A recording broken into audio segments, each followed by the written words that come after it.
The rain hammered the windshield of the midnight blue 1968 Ford Mustang in a steady, hypnotic rhythm, each drop a tiny percussion against the glass as the car cut through the Virginia night, like a ghost from another era. Inside the impeccably restored classic, the soft greenish glow of the dashboard lights played across the face of Lieutenant General David H. Henderson. At 58, he possessed the kind of quiet, imposing stillness that only decades of command in the most unforgiving environments could forge. He had survived ambushes in the dust-choked streets of Fallujah, led thousands of troops through the brutal winters and blistering summers of Afghanistan, and now served as Deputy Chief of Staff for operations at the Pentagon. The weight of those years sat in his broad shoulders and steady hands, yet he carried it without complaint. It was 11:45 p.m. on a Tuesday night, and David had just stepped out of a grueling 14-hour strategy session on overseas logistical deployments. Exhaustion clung to him, but his charcoal two-piece civilian suit remained crisp. The knot of his tie loosened only an inch. The drive home to his secluded property in Belle Haven, Virginia, an affluent, heavily wooded enclave in Fairfax County, just 30 minutes from the Pentagon in Arlington, was his sanctuary. The low, throaty hum of the V8 engine and the soft jazz drifting from the radio were the only companions he allowed himself after days spent navigating the highest levels of national security. He was exactly 3 miles from his driveway when the darkness of the tree-lined road shattered under the violent strobe of red and blue lights in his rearview mirror. David's eyes flicked to the speedometer. 38 in a 40-mile-per-hour zone. He hadn't swerved. His taillights were functional. He maintained the Mustang with the same meticulous care he had once applied to mission planning. He drew a slow, controlled breath, the same breath he had taken before stepping out of a Black Hawk into a hot landing zone. His training took over. Assess the environment, remain calm, de-escalate. He engaged his turn signal, eased the Mustang onto the wide gravel shoulder, shifted into park, and followed the unwritten rules that black men in America had long memorized for survival. All 4 windows rolled down. The dome light came on. The engine died. Both large hands rested squarely on the steering wheel at 10 and 2. In the side mirror, he watched the patrol cruiser's door swing open. Out stepped Officer Thomas Gallagher, mid-30s, thick and stocky, with an aggressive rolling swagger that projected unearned authority. 6 years with the Belle Haven Police Department after a string of quietly buried issues in a neighboring county. Gallagher approached the driver's side, gripping a heavy maglite in his left hand, his right hovering far too close to his holstered service weapon. "Keep your hands right where they are," Gallagher barked, voice already laced with disproportionate hostility. "My hands are on the wheel, officer," David replied. His deep, resonant baritone was steady and completely devoid of fear. The voice of a man accustomed to commanding rooms filled with 4-star generals and foreign dignitaries. Gallagher shone the blinding beam directly into David's eyes and held it there. He leaned in, the sour smell of cheap coffee and stale chewing tobacco invading the pristine leather interior. His gaze raked over the expensive charcoal suit, the immaculate dashboard, and settled back on David's face with open disgust. "Whose car is this, boy?" The slur slipped out with practiced ease. David's jaw tightened almost imperceptibly, but his posture remained relaxed. "This is my vehicle, officer. Is there a reason I was pulled over?" "I ask the questions here," Gallagher snapped, striking the roof of the Mustang with the heavy flashlight casing and leaving a small scuff on the perfect paint. "You're driving mighty slow for this time of night, looking for houses to hit. Where'd you steal a car like this?" "I was driving 2 miles under the speed limit because the roads are slick with rain," David answered calmly, gaze fixed straight ahead. And I didn't steal the vehicle. As I said, it belongs to me. Yeah, sure it does. License, registration, and proof of insurance. Move slow. You make a sudden move, and we're going to have a real bad night. My wallet is in the interior breast pocket of my suit jacket, David stated, narrating every movement with precision. My registration and insurance are in the glove compartment. I'll retrieve my wallet first. With deliberate slowness, he moved his right hand, retrieved the leather wallet, and handed over his Virginia driver's license. His Department of Defense identification card, clearly stating his rank and clearance, remained in the briefcase on the passenger seat. Gallagher snatched it, shone the light on the plastic, then back at David's face. David Henderson, he read, deliberately mangling the pronunciation with a mocking drawl. Well, David, you look a little nervous. You got anything in this car you shouldn't have? Weapons? Drugs? I am not nervous, officer. I am simply tired and trying to get home. I have no contraband in my vehicle. Gallagher leaned closer, sneer deepening. I smell marijuana. You've been smoking in here, David. It was a blatant, fabricated lie. The Mustang smelled only of high-grade carnauba wax, aged leather, and David's subtle sandalwood aftershave. Classic pretext for an illegal search. There is no marijuana in this vehicle, officer. I do not smoke, David said, tone dropping an octave, carrying the first subtle edge of authority. I would like to know the legal justification for this traffic stop. Gallagher's eyes flashed with anger. He wasn't used to targets remaining calm. He was used to fear, to stuttering, to anger he could quickly criminalize. David's cold, unflinching composure infuriated him. Step out of the car, Gallagher commanded, unsnapping the retention strap on his holster. For what reason? Because I gave you a lawful order. Step out of the damn car now. The rain had intensified, but David didn't hesitate. He knew the side of a dark road was not a courtroom. Survival instincts honed over 35 years of service dictated compliance in the physical moment, while his mind mapped the strategic destruction of the threat. I am stepping out of the vehicle, he announced. He opened the heavy door and rose to his full height. 6'2", 210 pounds of solid muscle. Even in a tailored suit, the breadth of his shoulders and the rigid posture of a lifelong soldier were unmistakable. He dwarfed Gallagher, who instinctively stepped back, hand hovering over his firearm. Turn around and put your hands on the roof of the car. Spread your legs, Gallagher yelled, voice cracking with adrenaline. David complied, placing his hands flat against the cold, wet metal. Rain immediately began soaking through the expensive wool of his suit jacket. Officer, I am cooperating fully. However, I want to state for the record that I do not consent to any search of my person or my vehicle. I don't care what you consent to, Gallagher spat. He kicked David's right ankle inward, forcing his legs wider than necessary. The strike was completely unwarranted. David absorbed it without a sound, though his eyes narrowed in the reflection of the wet window. Gallagher's hands moved roughly over his sides, down his legs, and near his groin. A deliberate attempt at humiliation rather than a standard frisk. Nothing on you. Who are you working for? Gallagher muttered. I work for the United States government, David replied softly. Gallagher let out a sharp, derisive laugh. Right. Sure you do. What, you deliver the mail? Collect the garbage at the federal building? My identification is in my briefcase on the passenger seat.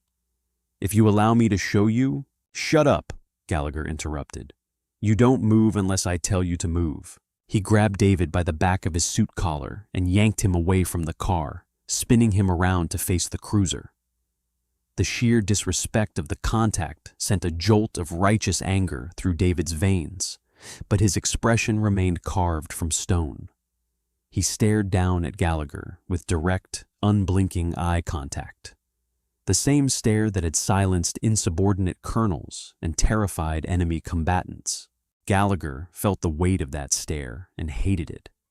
It made him feel small, and small men with power are the most dangerous of all. "You think you're better than me because you're wearing a nice suit," Gallagher sneered, rain dripping from the brim of his hat. "You people come into my town driving cars you probably bought with dirty money, acting like you own the place. Well, you don't. You're just another thug to me, Officer Gallagher." David read the silver nameplate.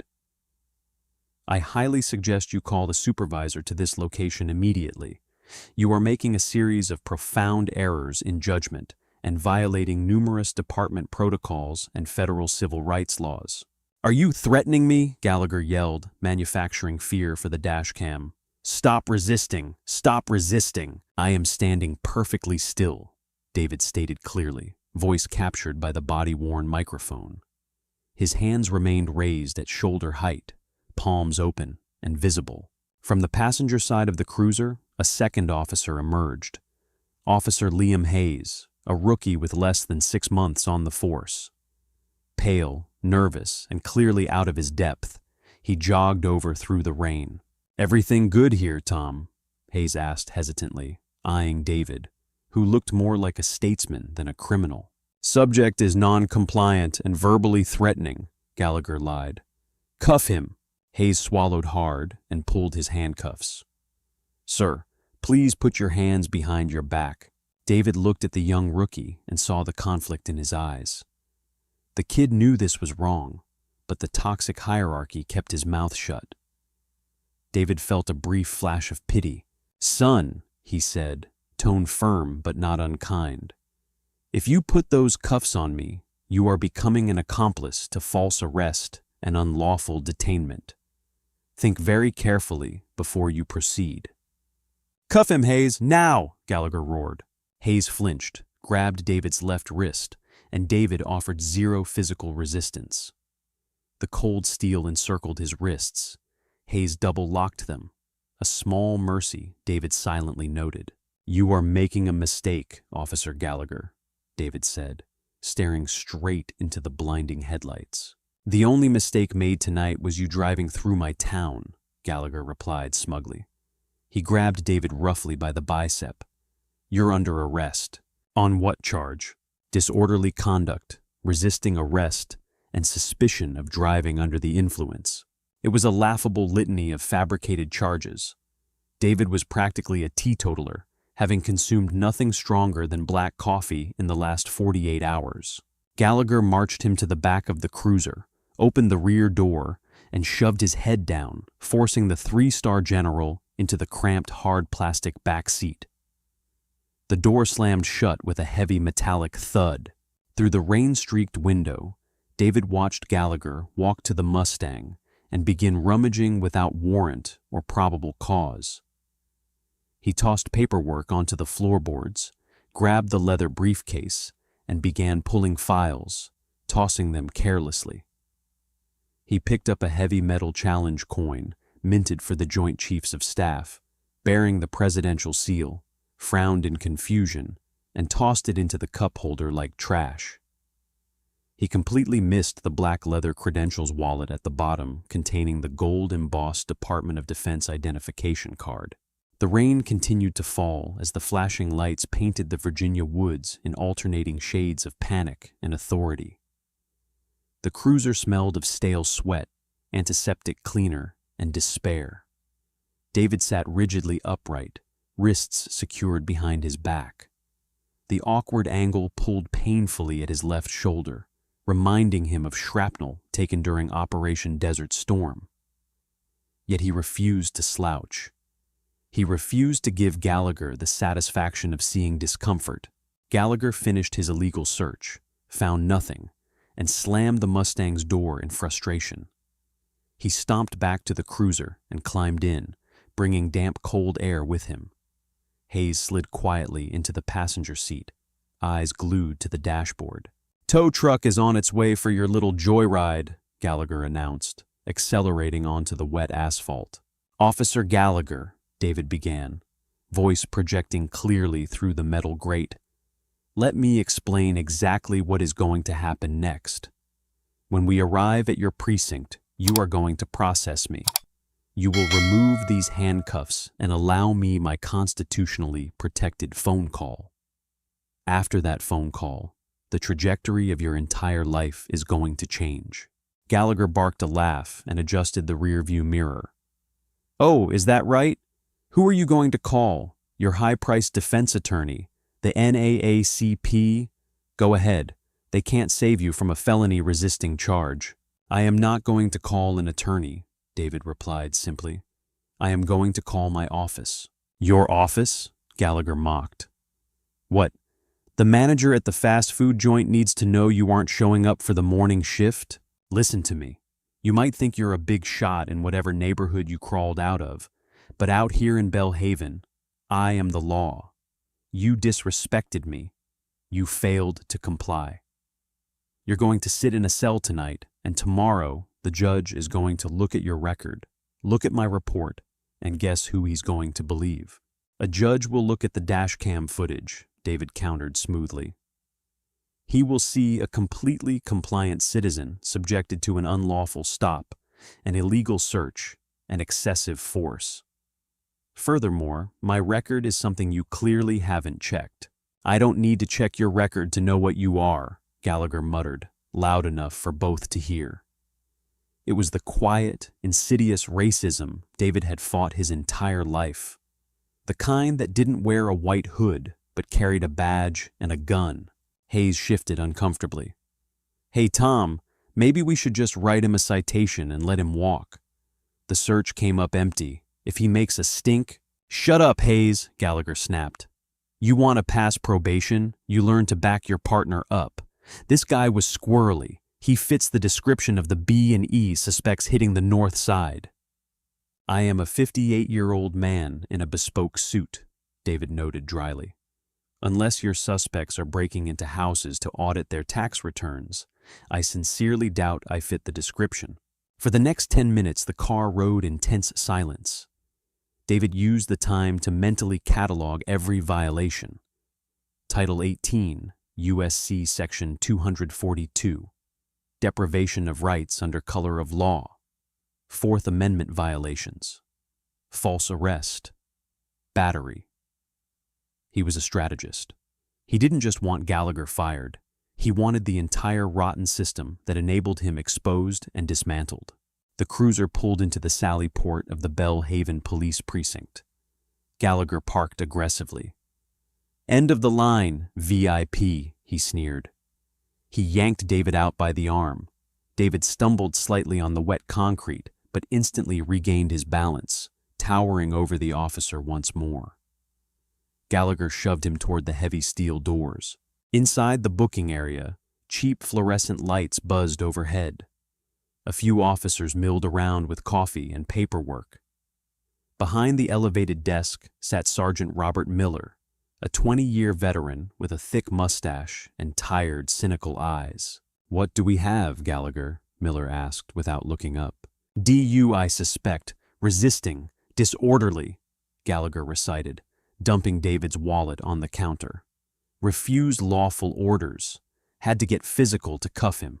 Miller finally looked up.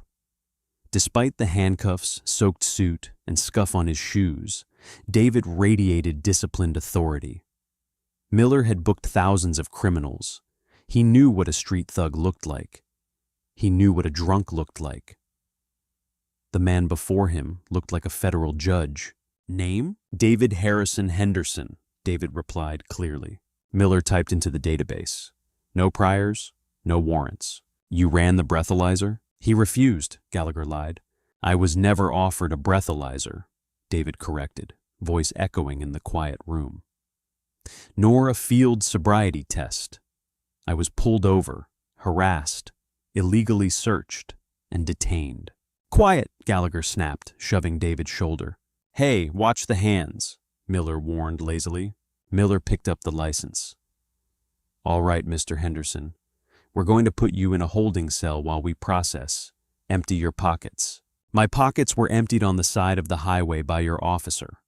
I am requesting my constitutionally guaranteed phone call now. Gallagher rolled his eyes.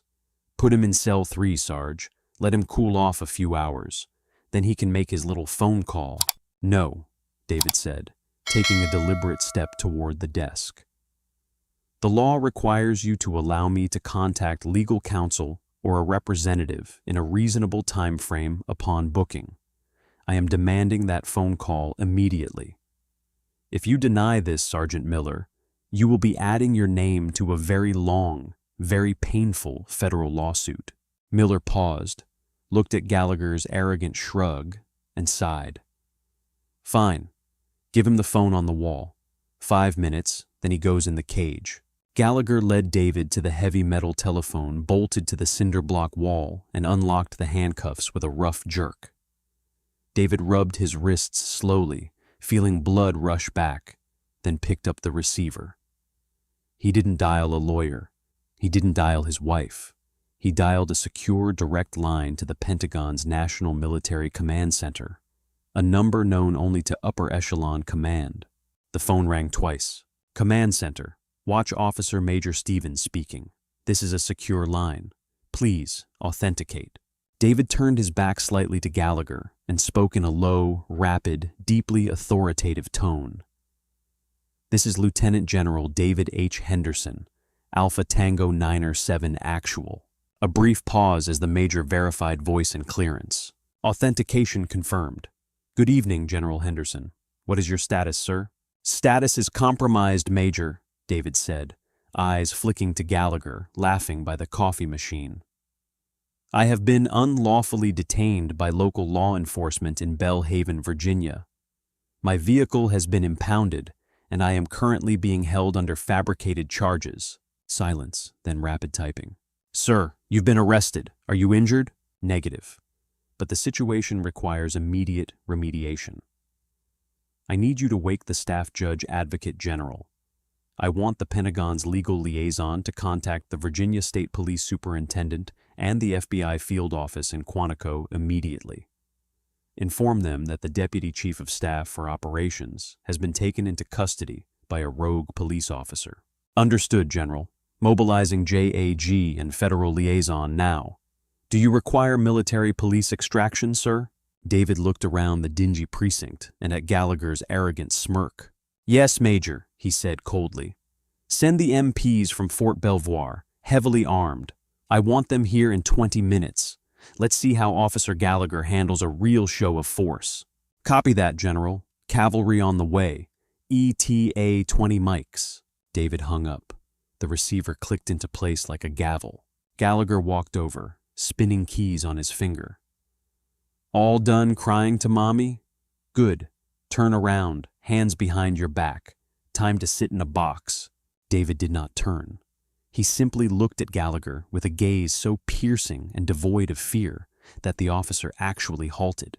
I am not going into a cell, Officer Gallagher, David said, voice ringing across the suddenly quiet room. I am going to stand right here, and in about 20 minutes, you are going to learn exactly who you pulled over tonight. The booking room descended into suffocating silence. Only the buzz of fluorescent lights and the drumming of rain against reinforced glass remained. Gallagher's face darkened. A vein throbbed at his temple.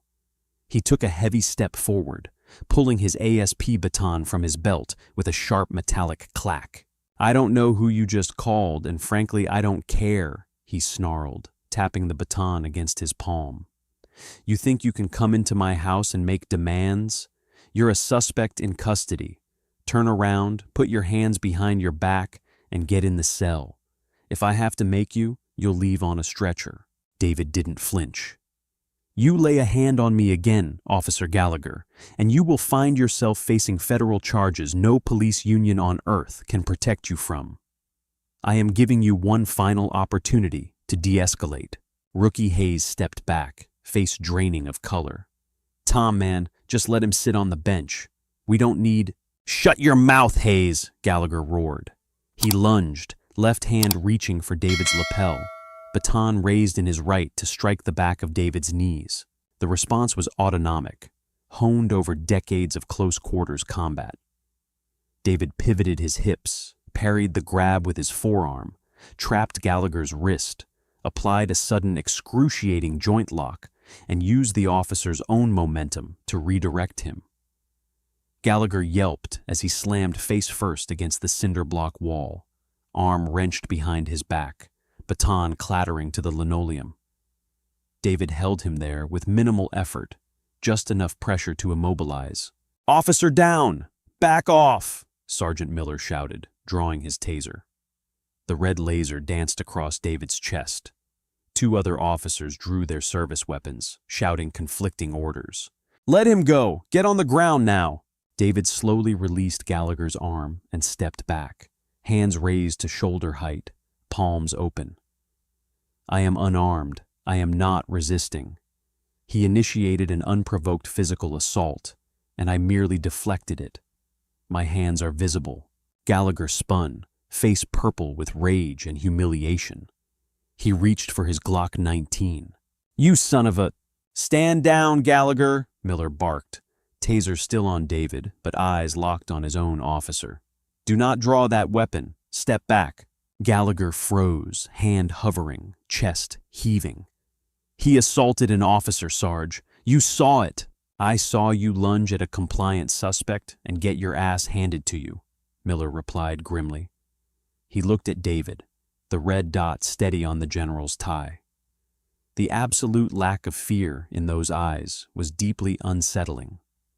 Street criminals panicked. Lawyers blustered. This man was completely at peace with weapons pointed at him, the calmness of a predator surrounded by prey. Before Miller could speak again, the red phone on his desk rang, the direct line to Virginia State Police Emergency Command Center, a line that had rung only twice in his 20-year career. Miller kept the taser raised, but snatched the receiver. "Bellhaven booking, Sergeant Miller." "Sergeant, this is Superintendent Thomas Reed with the Virginia State Police." The voice trembled with rage and terror. "Do you have a black male in custody named David Henderson?" Miller felt ice form in his stomach. "Yes, sir. Brought in about 10 minutes ago by Officer Gallagher. Suspected DUI and resisting." "Listen to me very carefully, Miller," Reed said. "Do not touch him. Do not process him. Do not so much as look at him the wrong way. The FBI field office in Quantico just contacted the governor's mansion. You have a 3-star commanding general of the United States Army in your booking room. He is the Deputy Chief of Staff for Operations at the Pentagon. If you have harmed him, God help you." Miller's mouth went dry. The taser felt like a live grenade. He lowered it, red dot sliding to the floor. "Superintendent, are you sure?" the officer reported.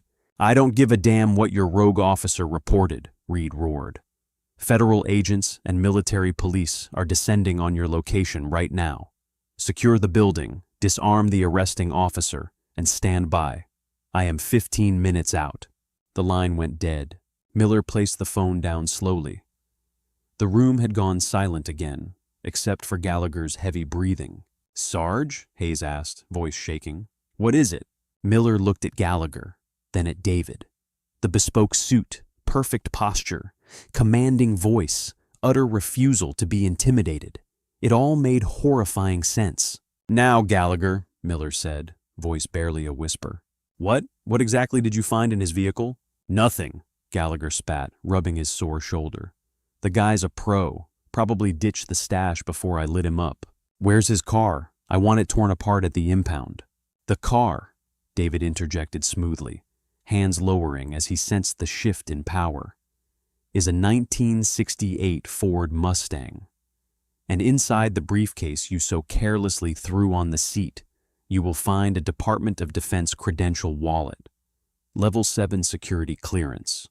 Though I imagine you won't be the one retrieving it." Miller swallowed hard. "Gallagher, put your weapon on my desk." Gallagher stared like his sergeant had grown a second head. "Excuse me? He assaulted me. Put your weapon and your badge on this desk right now," Miller screamed, voice cracking with panic. "Do you have any idea what you've done? You didn't arrest a burglar, you idiot. You arrested a United States Army general." The words hung like a suspended blade. Gallagher's face went ash gray.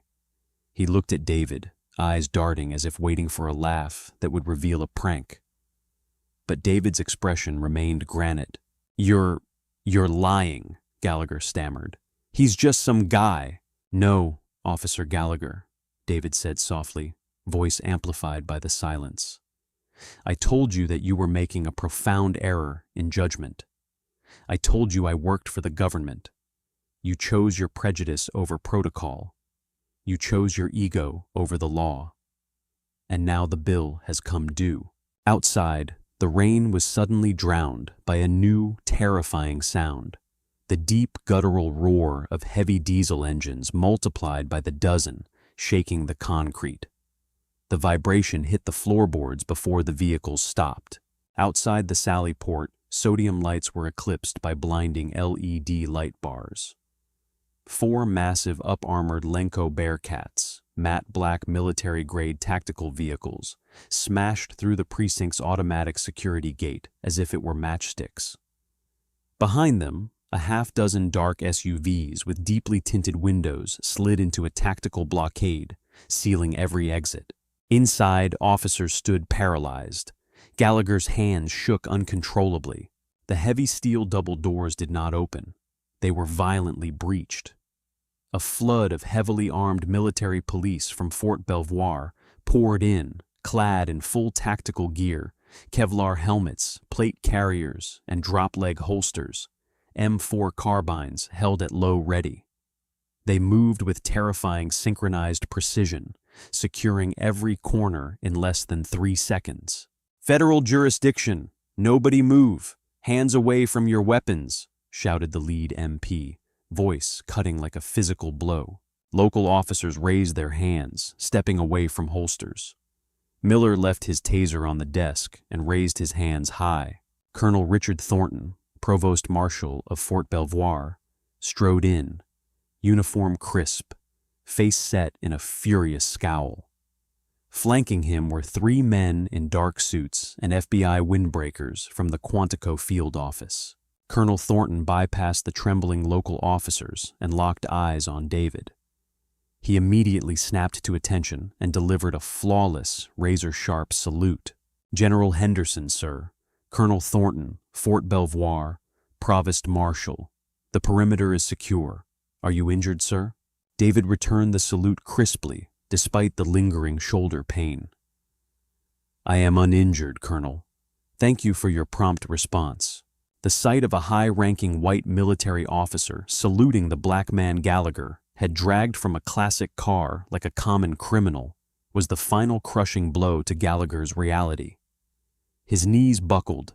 He had to lean against the holding cell bars to stay upright. Special agent in charge. Robert Hughes stepped forward. "General, I'm Hughes with the Bureau. The Pentagon contacted the director. The governor has been notified. What are your orders, sir?" David adjusted the lapels of his damp suit and surveyed the room, eyes finally landing on Gallagher. "First," he said, voice echoing with absolute authority, "I want my vehicle located. It was illegally impounded. Ensure it is secured and no local officer has further access. My classified credentials and DOD materials are inside." "Already done, General," Hughes replied. "State police intercepted the tow truck 2 miles from here. The vehicle is under FBI guard." "Excellent," David nodded, then pointed a commanding finger at Gallagher. "That man initiated an illegal traffic stop based on racial profiling.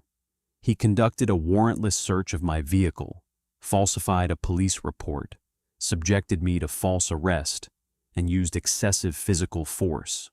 Hughes signaled 2 agents. "Cuff him." "Wait! Wait! Wait!" Gallagher shrieked as the agents advanced. "I'm a police officer. You can't do this. I was doing my job. He was driving suspiciously. He fit a description." "You disgraced your badge," David cut in, voice dropping to a terrifyingly quiet register. "You operate under the assumption that a badge grants immunity from consequence, that you can terrorize citizens in the dark because you believe they lack the power to fight back. Tonight, you chose the wrong citizen. The agents grabbed Gallagher and spun him around. The sound of federal handcuffs clicking around his wrists echoed the sound of the cuffs he had placed on David less than an hour earlier. The side door flew open and Chief William Carter burst in, trench coat thrown over pajama pants, face pale and sweating. He took one look at the armed soldiers, FBI agents, and his officer in cuffs, and looked ready to vomit. "General Henderson," Carter wheezed, rushing forward, but stopping when two MPs raised rifles slightly. I am Chief Carter. Sir, I cannot express how deeply sorry I am. This is a catastrophic misunderstanding. This does not represent our department." David looked down at the trembling chief.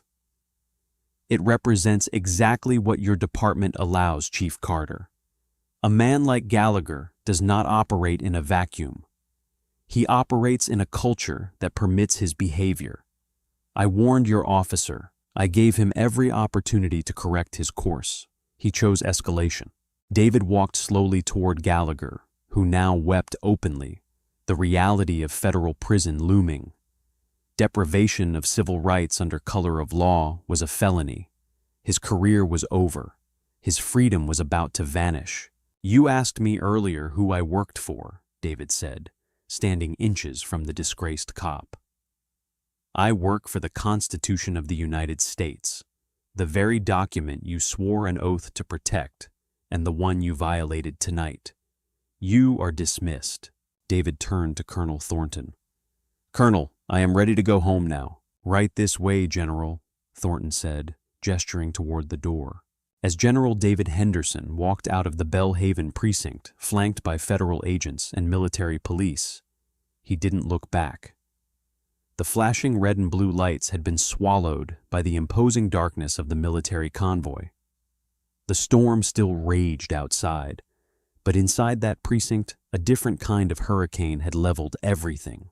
The morning after, the sun rose over Belhaven, but the shadows over the police department had never been darker. Within 12 hours, the nation knew what had happened on that rain-slicked highway. Aerial news choppers circled. Satellite trucks parked on lawns where military vehicles had shattered asphalt hours earlier. General David Henderson had no interest in a media circus. He was a tactician. He didn't just want Thomas Gallagher fired. He wanted to understand how a man like that had been handed a badge and a gun. Seated at the head of a secure conference table deep inside the Pentagon, David wore his full Army combat uniform. Across from him sat FBI Special Agent in Charge Robert Hughes and a team of Department of Justice civil rights prosecutors. Hughes slid a thick manila folder across the polished mahogany. "You asked us to dig into Officer Gallagher's background and the operational history of the Belhaven Police Department. What we found goes far beyond a single incident of racial profiling. You didn't just expose a racist cop. You tripped the wire on a massive systemic criminal enterprise." David opened the folder.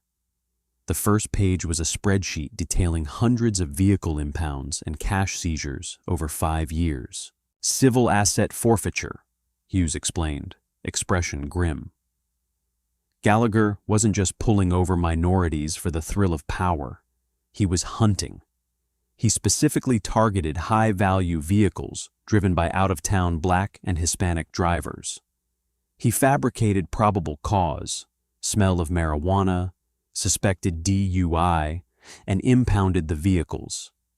Under local forfeiture laws, if drivers couldn't afford the exorbitant legal fees to fight the seizure, the department kept the cars or auctioned them off. David's eyes hardened as he scanned the documents.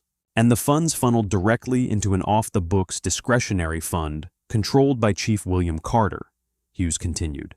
"They used it for unauthorized tactical gear, luxury department retreats, and bonuses for high-performing officers like Gallagher.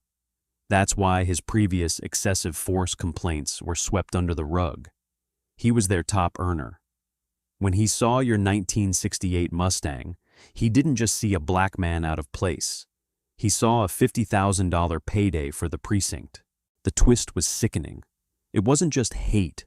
It was monetized hate, shielded by a badge and sanctioned by the town's highest law enforcement officer. "How did you get this ledger so quickly?" David asked.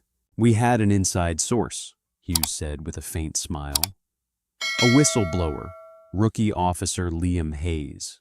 David remembered the conflicted young man in the cruiser. "Yes, sir," Hughes nodded. "Hayes came to our field office at 6 this morning. He handed over body cam footage Chief Carter had ordered deleted and provided access codes to the internal impound registry. Hayes said watching you stand there completely unafraid, knowing you were right while surrounded by men who were wrong, broke his programming. He couldn't wear the uniform anymore if it meant standing next to men like Gallagher." David leaned back, a profound sense of solemnity washing over him. The courage it took for a young rookie to cross the thin blue line was immense. Hayes's career in law enforcement was likely over, but he had saved his soul. "What is the DOJ's next move?" David asked. "We are executing federal search warrants as we speak," Hughes replied, glancing at his watch. "The entire Belhaven Police Department is being placed under federal receivership, and Chief Carter is currently being taken into custody." Back in Belhaven, Chief Carter sat behind his heavy oak desk, frantically feeding documents into a shredder. The grinding paper masked heavy footsteps in the hallway. The office door didn't open. It was kicked violently off its hinges by FBI tactical agents. "FBI, step away from the shredder. Put your hands on the desk." Carter froze, half-shredded ledger trembling in his hands. A dozen agents swarmed, seizing hard drives and file cabinets. Handcuffs clicked onto his wrists. As he was marched out, he saw dozens of his officers standing disarmed and terrified, while federal agents dismantled their corrupt empire. The hunter had become the hunted. 4 months later, the United States District Court in Alexandria, Virginia, was packed. Federal marshals lined the walls. At the defense table, in a stark orange jumpsuit, sat Thomas Gallagher, stripped of badge, weapon, and swagger, looking hollowed out. At a separate table sat former Chief William Carter, who had taken a plea to testify against his former star officer. The heavy wooden doors at the back swung open, and a reverent silence fell. Lieutenant General David H. Henderson walked down the center aisle in his immaculate Army Service uniform. 3 silver stars gleamed on his shoulders. Rows of ribbons, including the Silver Star and Purple Heart, rested on his chest. He moved with the measured cadence of a man who had led thousands through the fires of war. On the witness stand, David spoke with the chilling objective precision of a military after-action report. He detailed the lack of probable cause, the fabricated charges, the illegal search, and the unprovoked assault. When the defense attorney tried to frame the stop as officer safety, David leaned forward, baritone echoing through the microphones. "Counselor, I have served in 4 active combat zones. I know what danger is. I know what a threat looks like.